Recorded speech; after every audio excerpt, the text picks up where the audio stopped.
Bom dia a todos. É uma alegria voltar ao Centro Espírita Allan Kardec, de tempos em tempos, né? Reencontrando as pessoas amigas, relembrando os bons momentos que passamos aqui com aqueles que já partiram para o outro lado da vida, né?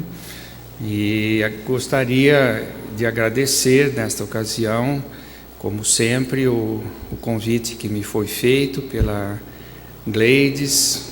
Agradeço também aos demais diretores da casa, né, e a presença de todos vocês. Nós vamos hoje apresentar aqui um pedaço, uma amostra de um trabalho que nós estamos desenvolvendo já há algum tempo no Grupo de Estudos Espíritas da Unicamp, que é um grupo que já existe há 36 anos, né? Temos aqui um dos amigos do grupo, está bem aqui na minha frente, né? É um grupo aberto. Várias vezes em que vim aqui eu convidei as pessoas a participarem, algumas pessoas de vez em quando aparecem lá para nos visitar. Esse site contém as informações sobre o local das reuniões, o dia, né? E agora em julho nós não temos reunião por causa das férias, mas em agosto, se Deus quiser, nós recomeçamos. E neste ano nós estamos explorando uma correlação que existe entre a Revista Espírita e o Livro dos Espíritos. É um ponto importante na obra de Allan Kardec, que poucas pessoas talvez tenham tido oportunidade de refletir sobre ele. Parece que são obras independentes, a revista e o Livro dos Espíritos, quando na verdade existe uma correlação bastante estreita entre os dois tipos de produção, né? Então, eu vou apresentar aqui um caso, né, que é o caso desse doutor Xavier, que era um médico na França, no tempo de Kardec, e ele, depois que desencarnou, ele foi evocado, né, a pedido da família, na Sociedade Parisiense de Estudos Espíritas, pouco tempo após a sua desencarnação, que pelo que a gente vê deve ter ocorrido no ano de 57, né, 1857, talvez comecinho de 58, né, e poucos meses depois existe um diálogo desse espírito com Kardec na Sociedade Parisiense de Estudos Espíritas, e o Kardec aproveita partes desse diálogo e publica isso na Revista Espírita, no número de março de 1858. E esse material foi depois aproveitado na elaboração do Livro dos Espíritos, né? E muita gente às vezes se pergunta, puxa, mas como que pode? O Livro dos Espíritos é anterior a essa data, né? A gente fixa na cabeça aquela data do 18 de abril de 1857 como a publicação do Livro dos Espíritos, mas tem uma sutileza aí, que o livro sofreu alterações para melhor e foi reeditado numa segunda edição em 1860. Então teve um intervalo, né, em que o Kardec aprimorou o Livro dos Espíritos, entre a publicação da primeira edição e a segunda edição, onde já existia a Revista Espírita, porque a Revista Espírita começou a ser publicada no início de 58, né? Então, os volumes da Revista Espírita publicados nos anos de 58 e 59 contém um material riquíssimo que foi aproveitado pelo Allan Kardec na ampliação e na expansão, né, de detalhes do Livro dos Espíritos. Esse aqui é um dos casos, dos muitos casos. Eu vou mostrar para vocês uma tabela que a gente fez lá no grupo, né, Com alguns casos, nós não concluímos esse trabalho ainda, esse é um trabalho coletivo de longa duração, né? Então, nós vamos começar justamente relembrando um pouco essas datas e fatos para que a gente se situe, né? Para entender como é que isso pode ter acontecido nessa sequência, né? Que eu resumi agora em poucas palavras. Então, 18 de abril de 57, vem à luz a primeira edição do Livro dos Espíritos, que tinha apenas 501 itens, né, distribuídos em apenas 3 partes. Isso não é aquilo que a gente está acostumado hoje em dia, né? Então, essa edição inicial do Livro dos Espíritos deixou de ser publicada, né, quando saiu a outra. Mas, para estudiosos, é muito importante ter acesso à edição original do Livro dos Espíritos, que a gente não acha mais para comprar hoje em dia, né? Esse volume aqui é raríssimo, né? Eu gastei uns 20 anos procurando, até que, enfim, por meio de amigos, eu consegui adquirir. É uma edição publicada no Brasil, quando se completaram 100 anos da publicação original do Livro dos Espíritos. Então, em 1957, um estudioso brasileiro chamado Canuto Abreu, que tinha uma rara edição original, ele mandou copiar a edição em francês e fez ao lado uma tradução. Então, essa é uma edição bilíngue, né? Que foi muito difícil de encontrar, né? Quando eu me dei conta que era importante ter acesso a esse material, né? Hoje em dia, felizmente, isso está na internet, né? Em sites que vocês podem acessar a partir do nosso site lá, né? E há pouquíssimo tempo a Federação Espírita Brasileira publicou uma outra tradução da primeira edição do Livro dos Espíritos, né? Então, hoje em dia, felizmente, o material está disponível. Eu convido a vocês, né, a que, na medida do possível, adquiram ou baixem pela internet essa edição para poder ver um pouco da dinâmica de trabalho do Allan Kardec. A gente, às vezes, foca muito atenção na obra pronta, né, que são os livros. Ali está o material destilado, refinado, né, elaborado como a parte final da produção dele.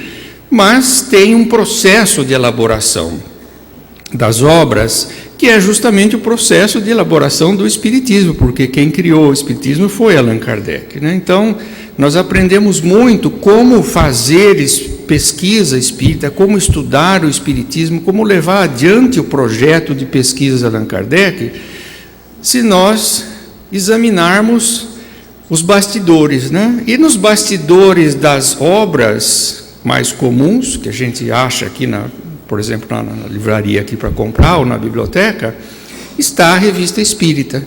A Revista Espírita é um manancial importantíssimo, né, que os espíritas conhecem pouco, né? São 12 anos de publicação ininterrupta, né, desde 58 até a desencarnação de Allan Kardec. Ele publicou um fascículo por mês, né? Ele morreu em março de 69 e já tinha deixado pronto o fascículo de abril, né? Ele é sempre muito pontual com as suas coisas. Então, nós vamos explorar um pouco a Revista Espírita, mostrando como que ela, de fato, foi o terreno de elaboração do Espiritismo, né? Como já mencionei, né, a segunda edição do Livro dos Espíritos saiu em março de 1860.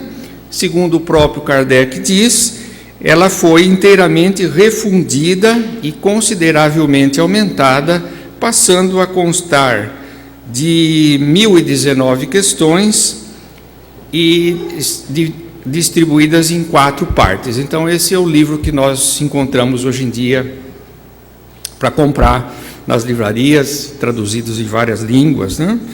E é um material que resultou de um processo de melhoria do livro, né? Kardec fez isso com todos os seus livros. Nenhum dos livros ficou estático desde que ele foi publicado. Todos eles passaram por grandes elaborações, né? O Livro dos Espíritos foi o que mais sofreu alterações. Depois vem o Evangelho segundo o Espiritismo, que inclusive tinha outro nome, né? E que também foi aprimorado num intervalo de 2 anos, né? Então, também, só para relembrar, né, em 1858 ele começou a publicar a Revista Espírita, que era de periodicidade mensal, e foi composta e redigida pelo Kardec até o final da sua vida, né? Eu vou enumerar aqui, já que eu estou fazendo a propaganda da revista, né, os objetivos da revista, tais quais o Kardec os expõe no artigo inicial da Revista Espírita, que é um artigo longo, né? Por que eu vou publicar uma revista, né? Não bastaria ter o livro já existia, né? Publicar outro livro, não, eu preciso de uma revista. E nisso o Kardec é um pouco um precursor daquilo que aconteceu no meio acadêmico, né?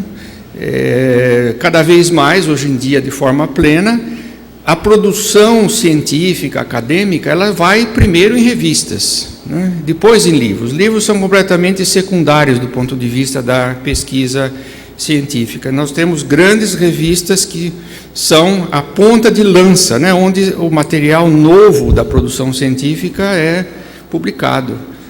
Os livros vêm como sínteses, às vezes como material didático, pedagógico, mais para frente, né? Então, Kardec, embora não sendo um cientista acadêmico, ele sabia muito bem dessa dinâmica que começava já à época a existir, né, embora de forma muito tênue, de ter necessidade de um veículo mais ágil de publicação, no caso a revista, e depois, de tempos em tempos, um livro que, por tema, sintetizasse parte da produção publicada na revista, né? Então, eu vou passar muito brevemente pelos objetivos, né, só para título de propaganda, né? Kardec certamente cumpriu todos esses objetivos, né, na sua revista. Manter o público atualizado quanto à evolução da ciência espírita. Alertá-lo acerca dos excessos de credulidade e ceticismo. Servir de meio de comunicação entre pessoas que compreendem a doutrina sob seu verdadeiro ponto de vista moral. Veicular relatos de fenômenos espíritas, psicológicos e antropológicos que contribuam para a elucidação da natureza espiritual do ser humano. Fazer a apreciação racional desses fenômenos e examinar suas consequências. Publicar e analisar criticamente produções mediúnicas selecionadas, obtidas na Sociedade Parisiense de Estudos Espíritas ou enviadas por correspondentes. E aqui eu pus uma flechinha só para me lembrar de que o caso que nós vamos examinar, né, daquele artigo do Dr. Xavier, desencarnado, escrito por via mediúnica, cai nessa categoria aqui. É uma produção mediúnica obtida na Sociedade Parisiense de Estudos Espíritas e que foi publicada na revista com os devidos comentários e críticas do Allan Kardec, né? Prosseguindo. Sondar a opinião dos homens e espíritos sobre princípios em elaboração. Examinar, à luz do Espiritismo, as crenças, lendas e tradições referentes aos espíritos. E, por fim, comentar artigos de jornais, obras literárias, filosóficas e científicas à luz do Espiritismo. É impressionante para qualquer um de nós que trabalha na academia ver a amplitude desses objetivos, né? A gente jamais, hoje em dia, conseguiria fazer isso, mesmo sendo acadêmico, tendo treinamento intelectual, né? É impressionante como que o Kardec conseguiu cobrir, de fato, todos esses itens com extrema competência, sozinho, né? Praticamente sozinho, na Revista Espírita, né? Ao par de todas as suas outras atividades na elaboração da doutrina espírita, né? Então, é uma espécie de homenagem que a gente presta a ele, de ver como que ele se propôs um objetivo tão ambicioso e conseguiu cumpri-lo. Então, aqui, só para a gente ver as imagens, né, está aqui uma cópia, né, da primeira página do Livro dos Espíritos, na edição original, que é essa aqui, né? A gente vê lá no finzinho a data, né, 1857, o editor, Dantu, que não é o editor da segunda edição, né? Então, só para a gente ilustrar a coisa, né? Aqui a relação dos capítulos, né? Partes e capítulos. Vocês notam que tem 3 partes apenas, né? Cada uma delas subdividida em capítulos. Se a gente tivesse tempo, a gente poderia explorar bem as diferenças entre esses capítulos e os capítulos da edição definitiva, né? E agora a edição definitiva, de 1860, né, que é aquela familiar para nós, já com outros editores. Aqueles dizeres foram alterados também, né, mas nada disso a gente tem tempo de comentar aqui. Então, aqui também, né, o que eu gostaria de fazer, numa outra ocasião, né, mostrar a diferença entre as tábuas de matéria das duas edições. À esquerda, a primeira edição, à direita, a segunda edição, assim, só para pegar o mais geral, né, 3 partes lá, 4 partes aqui. As 2 últimas partes foram mantidos os títulos, né, das leis morais, continua tendo uma parte sobre as leis morais, só que a parte 2 virou a terceira, né? A última parte era a terceira, Esperanças e Consolações, foi mantida, só que um capítulo dessa parte, sobre a perfeição moral, estava fora do lugar. Ele passou isso para a terceira parte, que é a parte sobre leis morais, né? Ele deu uma acertada nisso, a posição do capítulo. E a grande modificação ocorreu na primeira parte, que foi subdividida em 2. É ali que aumentou, em termos de número de páginas, digamos assim, o que mais aumentou foi a primeira parte, né? Multiplicaram-se os capítulos, alguns foram bastante modificados, e um deles desapareceu, que era o último capítulo da primeira parte, Manifestação dos Espíritos. A gente olhando assim fala, puxa, mas isso é tão importante para o Espiritismo, como é que ele tirou esse capítulo, né, sobre a manifestação dos Espíritos, a mediunidade? Ora, basta ter um pouquinho de atenção que a gente nota que esse capítulo foi reconhecido como tão importante que ele foi transformado num livro, né? Em 1859, o Kardec publicou um livro só sobre as manifestações dos espíritos, chamado Instruções Práticas sobre as Manifestações Espíritas. Esse livrinho também não é muito conhecido, quase não se publica mais, né? Aqui no Brasil existe uma tradução, e a razão que os editores dão é que, na verdade, esse livro foi substituído também em 1860 pelo Livro dos Médiuns, né? Então, o Livro dos Médiuns, ele teve um precursor, um livro com o mesmo assunto, só que menor, mais simples, instrução prática sobre as manifestações espíritas, que o Kardec parou de publicar porque, um ano depois, ele publicou o Livro dos Médiuns. E no mesmo ano de 1860, uma segunda edição revisada, ampliada também do Livro dos Médiuns, né? Então, você estava trabalhando tudo ao mesmo tempo, né? Então, a parte sobre fenômenos espíritas, em particular mediúnicos, ele tirou do Livro dos Espíritos, tem algumas questões sobre isso, porque é importantíssimo, né? Mas existe um livro agora específico para discutir o assunto, né?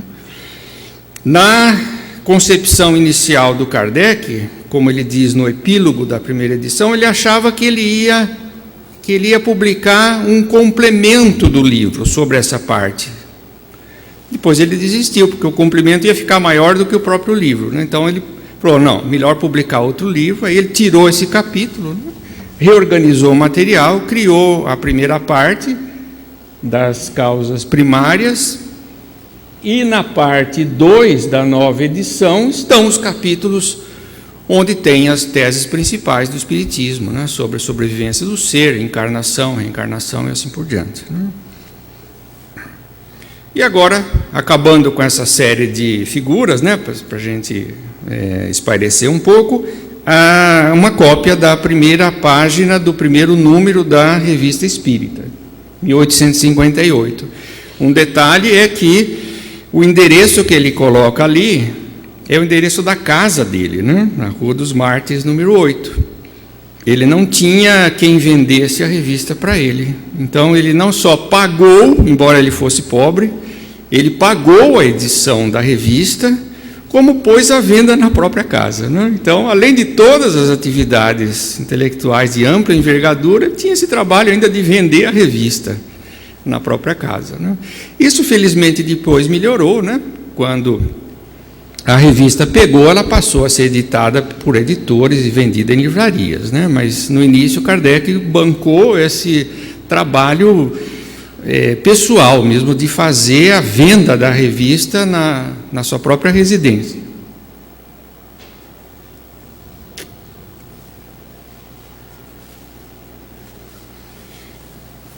E eu falei agora há pouco que eu ia mostrar para vocês uma tabela, né, com algumas das correlações entre materiais da Revista Espírita dos anos de 58 e 59 e questões do Livro dos Espíritos na segunda edição que incorporam esse material da revista, né? Por enquanto, no nosso grupo, nós fizemos o ano de 58, né, e estamos começando o de 59, então essa tabela que eu vou mostrar aqui é só de 58, e mesmo assim ela certamente é muito lacunar, né? Isso eu fiz folheando, isso tem, né? Mas precisaria passar um pente fino, a gente acharia muito mais coisa. Só para vocês terem, então, uma noção, né? Aqui está dividido por meses, né? No mês de fevereiro, por exemplo, tem um artigo sobre diferentes ordens de espíritos que foi transformado numa seção com o mesmo nome, na segunda edição do Livro dos Espíritos, diferentes ordens de espíritos, questões 96 e 97. Depois, uma escala espírita, que não existia na primeira edição, né? Publicado na revista, Kardec aproveita e mantém inclusive o título Escala Espírita, itens 100 a 112 do Livro dos Espíritos. Mais para frente, março, né? Um artigo sobre fatalidade e pressentimentos. Aí Kardec aproveita esse material no Livro dos Espíritos em lugares diferentes, ele subdivide, ele achou que o artigo misturava duas coisas, correlacionadas, claro, né? Fatalidade e pressentimentos, mas ele, no Livro dos Espíritos, coloca isso em lugares diferentes. Por exemplo, a fatalidade é uma seção que está no capítulo 10 da parte 3, itens 851 a 867, enquanto que os pressentimentos foram para o capítulo 9 da segunda parte, questões 522 e 523, onde tem complementos, né? E assim por diante. Esse caso que nós vamos examinar aqui é justamente, eu destaquei aqui em amarelo, né? É justamente um artigo, como já disse, publicado no mês de março, dentro de uma seção da revista muito interessante, que se chamava Conversas Familiares de Além-Túmulo, algo que os espíritas perderam a referência, né? Nós raramente nos inspiramos em Kardec em manter diálogos familiares com os espíritos, né? Nada mais natural. Os espíritos familiares são aqueles mais ligados a nós. Se eles desencarnam, por que interromper a comunicação com eles quando nós temos a possibilidade de continuá-la por via mediúnica, né? Então, todo o número da revista tem uma seção chamada Conversas Familiares de Além-Túmulo, né? Mediúnicas. Muito instrutivo esse assunto, né? valeria a pena a pessoa ficar alguns meses estudando essas conversas, né?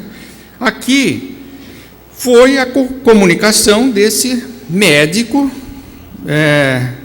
que o Kardec chamou de Dr. Xavier. Provavelmente ele tinha outro nome, Kardec usou um pseudônimo, né, para encobrir a identidade do espírito, assim como ele tirou da publicação da revista detalhes pessoais, né, coisas da família, sei lá, por exemplo, conselhos que ele deu para os filhos ou alguma coisa assim, tirou, porque aquilo não teria interesse geral, né, era algo da intimidade daquela família.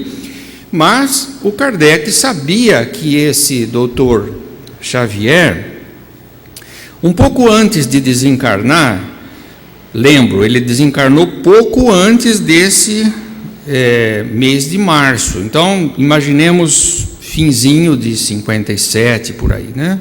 Antes de desencarnar, esse médico, que era uma pessoa muito erudita, ele não era simplesmente um médico que cuidava de pacientes, ele era um intelectual. Ele tinha publicado ou elaborado um manuscrito, um texto longo, né, sobre um assunto que o Kardec não fala exatamente o que é, mas provavelmente tinha a ver com magnetismo, que era o nome que se dava a todo um enfoque, né, na investigação dos nossos poderes de, por exemplo, no caso do médico em particular, de operar melhoria orgânica, né?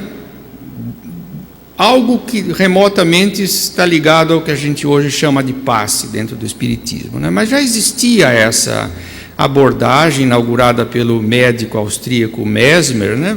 Bem antes do Kardec, e o Kardec inclusive era um estudioso do magnetismo, e esse doutor Xavier também. E ele queria publicar, ainda em vida, ele queria publicar um longo manuscrito que ele achava que ia revolucionar a ciência. Mas não deu tempo, ele morreu. E outra coisa que ele queria ter feito era ter entrado em contato com Allan Kardec, porque aconteceu de cair em suas mãos o Livro dos Espíritos. Ele leu o Livro dos Espíritos. E ele tinha intenção de ir conversar com Kardec, mas ele ficou doente logo em seguida e não pôde ir conversar com Kardec pessoalmente. Mas, por essa conjugação de fatores, de ter a família que conhecia o Kardec, pediu para o Kardec, contou a história, pediu para o Kardec evocar o espírito, ele finalmente acabou indo conversar com o Kardec, só que agora por via mediúnica, na Sociedade Parisiense de Estudos Espíritas, né? E é essa conversa que o Kardec aproveita para formar esse artigo, né? Então, o resto eu vou passar, só para vocês saberem que tem mais coisa, né? Por exemplo, mês de maio, 3 artigos, junho, 1 artigo, agosto, outubro, novembro. Veja que alguns dos textos viraram textos do Evangelho segundo o Espiritismo, como, por exemplo, aquele primeiro, né? Uma comunicação do Espírito São Vicente de Paulo sobre a caridade, enorme, que o Kardec publica no Evangelho. Todo mundo conhece esse texto que está lá. Só que o texto da revista é muito maior. O Kardec faz uma síntese para publicar no Evangelho, né? E assim por diante. Então, tarefa de casa, se tiverem curiosidade, né? Vasculhem os 2 materiais e vocês mesmos vão achar essas pontes, né, intelectuais entre a revista e o Livro dos Espíritos. Então vamos focar a atenção, nós já estamos na metade do tempo, né? Nesse caso do Dr. Xavier, que versa, fora as questões familiares que o Kardec tirou, né? Porque seria até indiscreto falar das questões familiares na revista, mas o Kardec aproveitou, sabendo de quem se tratava, para fazer a ele uma série de questões de interesse científico, questões que ele chama psicofisiológicas, né? Que dizem respeito à psique, ao ser pensante, e à fisiologia do corpo, né? E aí nós vamos ver que, na verdade, as questões quase todas dizem respeito à desencarnação, ou seja, a separação do ser pensante do corpo, que morreu, né? e o processo inverso da encarnação, como que o ser pensante volta a ocupar um corpo, né? Pela reencarnação. Então Kardec pega esses dois momentos distintos, particularmente importantes, relevantes para o Espiritismo, e faz uma série de perguntas para esse doutor Xavier. Eu vou começar por algumas perguntas de natureza mais geral, né, mas que são muito impactantes para nós, né? Esse senhor tinha acabado de desencarnar há poucos meses, né? Mas ele tinha uma lucidez bastante grande já no mundo espiritual, e ele dá algumas dicas muito valiosas que a gente pode aproveitar ainda hoje em dia. Então Kardec, a primeira coisa que pergunta é se ele se lembra daquele manuscrito que ele tinha escrito e que acabou não publicando porque morreu, né? O manuscrito que achava que ia revolucionar a ciência. Lembrai-vos do manuscrito que deixastes? Resposta: ligo-lhe pouca importância. Veja que já tem uma coisa interessante aqui, né? Enquanto encarnado, ele achava que aquilo era muito importante. Ele desencarnou, caiu a ficha, ele, bom, não é tão importante assim, né? Ligo-lhe pouca importância. Qual a vossa opinião atual sobre esse manuscrito? Resposta: obra vã de um ser que se ignorava a si mesmo. Veja que honestidade desse senhor, né? A gente às vezes é orgulhoso, insiste, né, em defender com unhas e dentes, apesar das evidências contrárias, nossas próprias ideias, mesmo quando elas já não têm mais validade. Esse senhor não, em pouco tempo, né, com a desencarnação, ele se deu conta que aquele livro era um livro de pouca importância, escrito por um ser que ele mesmo se diz, ignorava a si mesmo, não sabia direito do que estava falando, né? Pensáveis, entretanto, que essa obra poderia fazer uma revolução na ciência? Resposta: agora vejo muito mais claramente, né? Quer dizer, não é, né? Não é, ele não era uma revolução na ciência. Como espírito, poderíeis corrigir e acabar esse manuscrito? Não tinha publicado, manuscrito, né? Será que dá para acertar por via mediúnica e acabar e publicar? Aliás, isso foi feito em algumas ocasiões por outros espíritos, né? Livros importantes da literatura foram completados depois da morte, né? Resposta: parti de um ponto que conhecia mal. Talvez fosse preciso refazer tudo. Bom, ele não vai fazer, né? É melhor abandonar. Está implícito aqui que ele não... Bom, para fazer de novo, precisaria começar do zero, né? Agora, sois feliz ou infeliz? Resposta curta: espero e sofro. Kardec não deixa nada para trás, né? Esperar o quê? Pergunta, né? Que esperais? Novas provas. Porque o Espírito sabia, né, que ele tinha que passar por provas no futuro, né? Não se sabe bem se encarnado ou desencarnado, talvez nos dois casos, né? Agora vem a coisa mais impactante para nós. As duas últimas questões que eu vou citar aqui, né? Qual a causa de vossos sofrimentos? A gente sofre, quase todo mundo tem alguma coisa, né, que incomoda pelos dores, né? A gente também pergunta, né? Por que eu estou sofrendo? Kardec perguntou a ele: por que você está sofrendo? Olha a resposta: o mal que fiz. Simples, né? 3 palavras, dizem muito.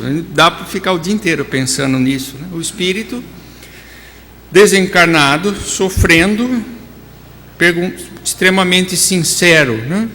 Por que está sofrendo? pelo mal que fiz. E aí Kardec, sempre muito diplomático, né? Viu que o espírito estava confessando, né? Uma fragilidade. Ele tenta remediar um pouco, né? Ele faz a seguinte pergunta: entretanto, não fizestes o mal intencionalmente. Isso que a gente fala, não foi por querer, né? Para consolar a pessoa. Mas o Espírito percebe que era uma estratégia do Kardec e diz assim: conheceis bem o coração do homem? É impressionante, né? A marca da sinceridade, da honestidade, da humildade desse Espírito, né?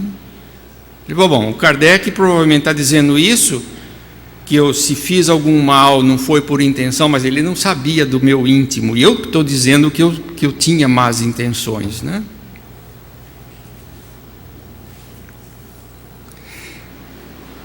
Quando entre nós, ou seja, encarnado, qual a vossa opinião sobre a divindade? Deus, né?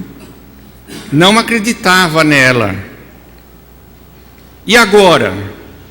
Agora creio muitíssimo. E por fim, pulando, né? Questões sobre o Livro dos Espíritos, que ele tinha lido, né? Que impressão vos deixou o Livro dos Espíritos? Colocou-me de ponta cabeça, que é uma expressão popular, né? Metafórica. Não é que ele plantou bananeira, como a gente diz, né? Mas do ponto de vista intelectual, aquilo teve um impacto tremendo sobre ele, né? Modificou, né? Alterou completamente o jeito dele pensar a vida, o ser humano e assim por diante, né? Então ele usa essa expressão, né? Eu li o Livro dos Espíritos e ele me colocou de ponta cabeça. Que pensais dele agora? Resposta: é uma grande obra. E ele conhecia só a primeira edição, que é metade da que nós temos hoje, né? Indiretamente, a conversa dele ajudou a refazer o livro. Que pensais do futuro da doutrina espírita? Atenção, é grande, mas certos discípulos a estragam. Essa doeu, hein? Será que é a gente que está fazendo isso? Já vê, né? Se a gente está intrometendo dentro da doutrina ideias próprias, sem fundamento, né? As nossas predileções, que às vezes não passaram pelo crivo rigoroso do exame, como Kardec fazia, né? Então a importância da gente manter a base doutrinária sempre, né? Para evitar que a gente caia nesse quesito aqui, né? Será que nós estamos estragando uma coisa tão grandiosa? Depois continua o assunto, aí eu não vou transcrever, vocês leem em casa, né? Agora algumas das questões mais técnicas, né? Sobre a relação entre o corpo e a mente, que o Kardec chamou de questões psicofisiológicas, e é essas que o Kardec vai pôr no Livro dos Espíritos, né? Então, eu vou dar só um comecinho, depois vocês continuam em casa. Pode o corpo conservar por alguns instantes a vida orgânica após a separação da alma? Sim, resposta, né? Simples. Ou seja, a pergunta é se o corpo, a parte material, pode ainda continuar viva durante algum tempo, mesmo quando a alma já foi. Sim. Por quanto tempo? Resposta: não há tempo. Alguém entende isso? Não há tempo? O Kardec não entendeu. Aí ele falou: eu vos peço que deis uma resposta mais precisa. Ele não tinha receio de perguntar quando o Espírito dizia alguma coisa incompleta, né? Ou vaga. Então ele pediu: explique melhor, o que é isso, né? Se não há tempo. Resposta: isso não dura senão alguns instantes. Ou seja, essa situação que ele diz que é possível, do corpo estar ainda vivo, mas a alma já foi, não dura muito tempo, isso alguns instantes. Aí, cada caso é um caso, né? Depois virão detalhes. Mas o corpo não pode ficar, digamos, para exagerar um pouco, dias, semanas, vivo e a alma já ter ido embora. Se a alma for embora, logo o corpo acaba morrendo, né? Agora aqui, já dá para ver como que esse material, essas três perguntas foram para o Livro dos Espíritos. Agora, em vermelho está o trecho da segunda edição do Livro dos Espíritos, item 156, é a edição que todo mundo tem em casa, né? Deveria ter.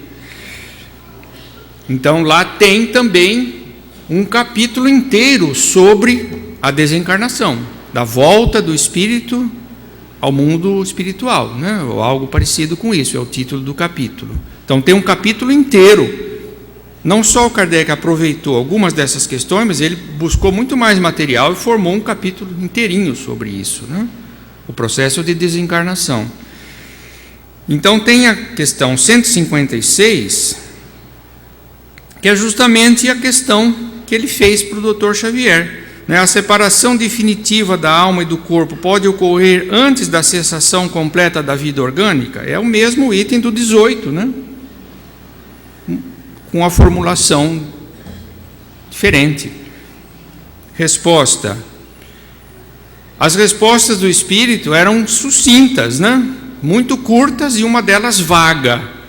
Então Kardec pegou a ideia principal e formou a resposta que a gente conhece até hoje.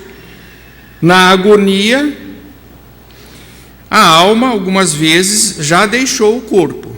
A agonia é o processo final, né, de vida orgânica. Nada mais há que vida orgânica. O homem já não tem consciência de si mesmo. Entretanto, ainda lhe resta um sopro de vida orgânica. O corpo é a máquina que o coração põe em movimento.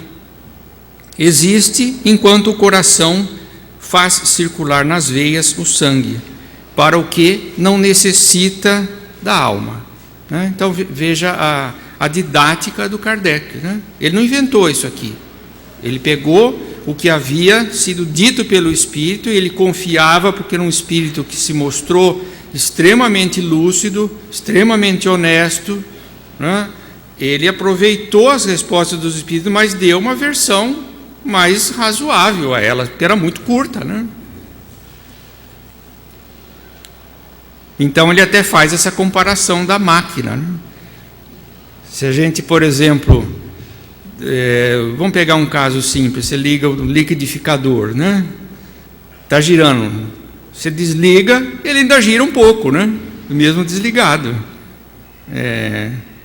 Então aí é a comparação que ele faz. Uma máquina pode ainda funcionar mesmo que não tenha a energia por detrás, né? No caso aqui é uma comparação com a alma, que é a responsável pela nossa vida intelectual, sentimental, enquanto nós estamos vivos e bem de saúde, mas quando a gente está quase morrendo, a alma, se ela for embora, nem sempre acontece isso, né? Pode ser que a gente fique vivo um pouquinho, né? Agora, detalhes, como se opera a separação entre a alma e o corpo? Aquela outra era se podia a alma se separar e o corpo ainda ficar vivo, e quanto que isso durava, né? Agora ele quer detalhes do mecanismo de separação. Resposta do Dr. Xavier: como um fluido que escapa de um vaso qualquer. Fluido é qualquer substância sem forma definida. Por exemplo, essa água é um fluido, né? Eu posso tirá-la, vou pôr um pouquinho na planta.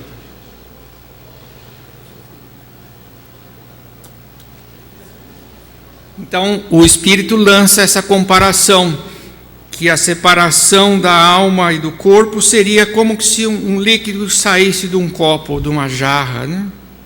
Ou um ar que escapasse de uma bexiga dessas de aniversário de criança, né? quando a gente lê isso, né, nós que já temos experiência espírita, a gente fica pensando, será que é assim mesmo, né?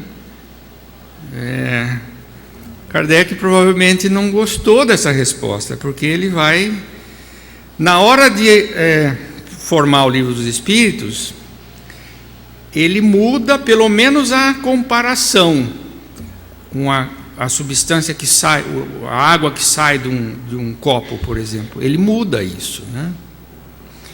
A pergunta é a mesma, né? 155 do Livro dos Espíritos. Como se opera a separação entre a alma e o corpo? Exatamente a mesma pergunta. Resposta: ele não vai falar o que o Espírito falou. Ele aproveita a ideia geral de que há uma dissociação, né?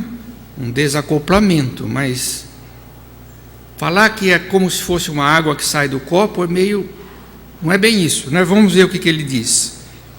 Kardec: rotos os laços que a retinham, ela se desprende. E aí a gente mudou a ideia, né? É como se tivesse um laço, que também é uma metáfora, né? Um laço, um barbante, né? Com um nó que a gente vai soltando, vai indo e solta, né? É diferente da ideia de um líquido que sai. Por que Kardec foi por aí, né? Para retificar a resposta do Espírito? Porque ele sabia que existia o perispírito. E é justamente o perispírito que forma esse laço, né?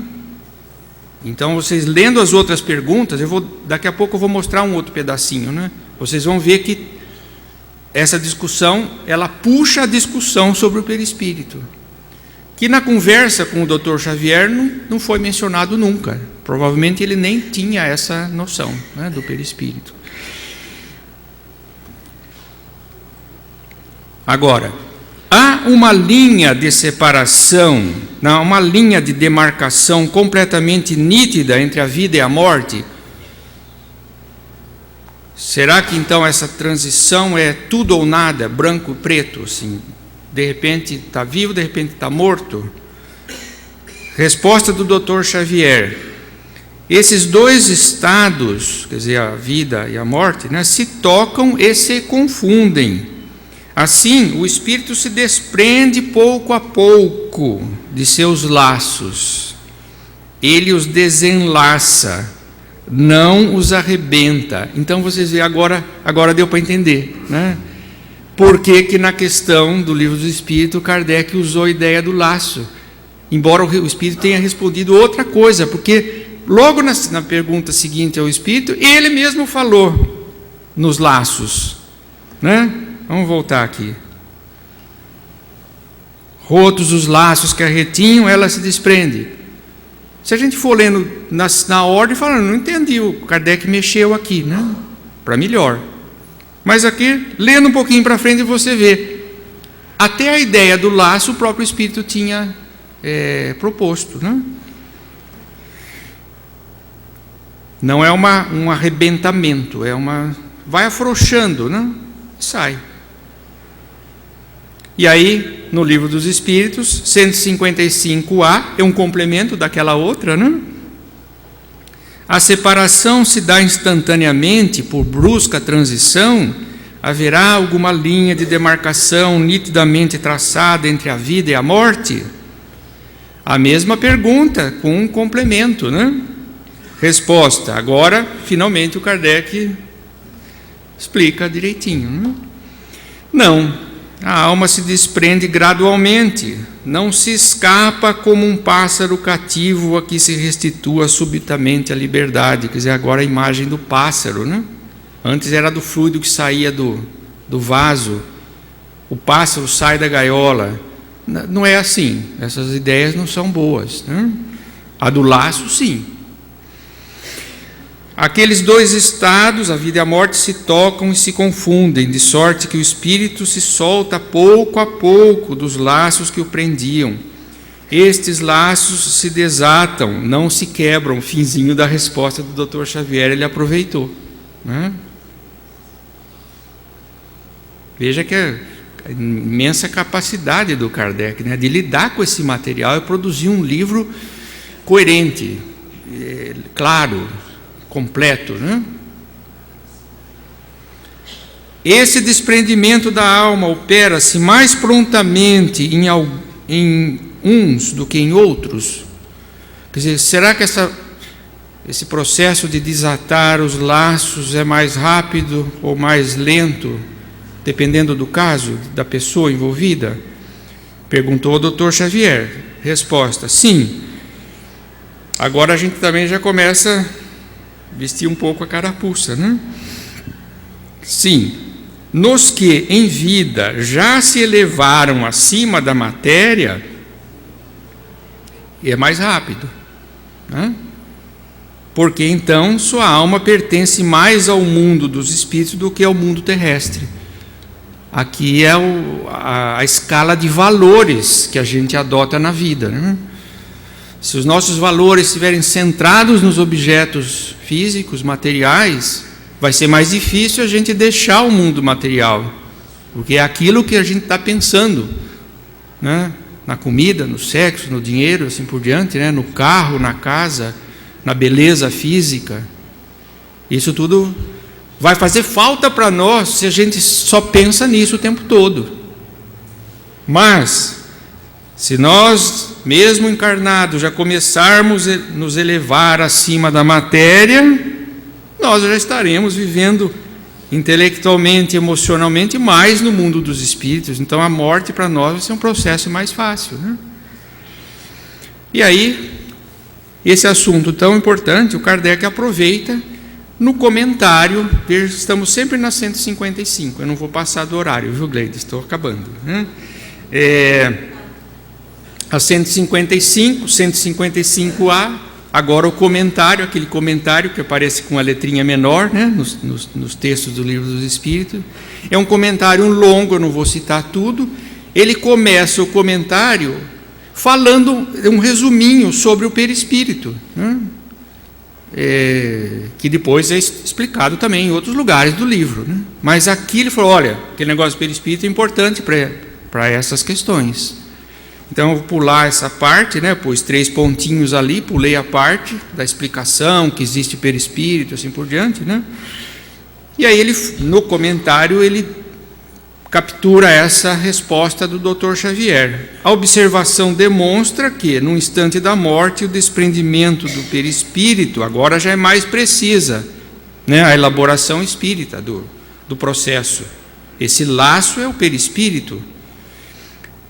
A observação mediúnica, sonambúlica, né, demonstra que no instante da morte o desprendimento do perispírito não se completa subitamente, que, ao contrário, se opera gradualmente e com uma lentidão muito variável conforme os indivíduos. Em uns é bastante rápido, podendo dizer-se que o momento da morte é mais ou menos o da libertação. Em outros, naqueles, sobretudo, cuja vida foi toda material e sensual, o desprendimento é muito menos rápido, durando algumas vezes dias, semanas e até meses. O que não implica existir no corpo a menor vitalidade, nem a possibilidade de volver à vida, mas simples afinidade com o espírito. Afinidade que guarda sempre proporção com a preponderância que durante a vida o espírito deu à matéria. E aí a literatura espírita está cheia de relatos confiáveis, né, sobre esses casos tristes, né, em que o espírito não consegue entrar plenamente na vida espiritual porque ele está ligado ao corpo pelas vinculações emocionais, intelectuais, né? Ele não consegue se desprender. E aí muitas vezes ele experimenta os horrores da decomposição, como o Kardec diz em outro lugar, né? Esse comentário tem mais um trechinho e daí eu vou parar, né? É com efeito racional conceber-se que quanto mais o espírito se haja identificado com a matéria, tanto mais penoso lhe seja separar-se dela, ao passo que a atividade intelectual e moral a elevação dos pensamentos operam um começo de desprendimento, mesmo durante a vida no corpo, de modo que, em chegando à morte, ele é quase instantâneo. É para aí que a gente tem que caminhar, né? Nessa direção. Tem muitos casos belíssimos na Revista Espírita, né?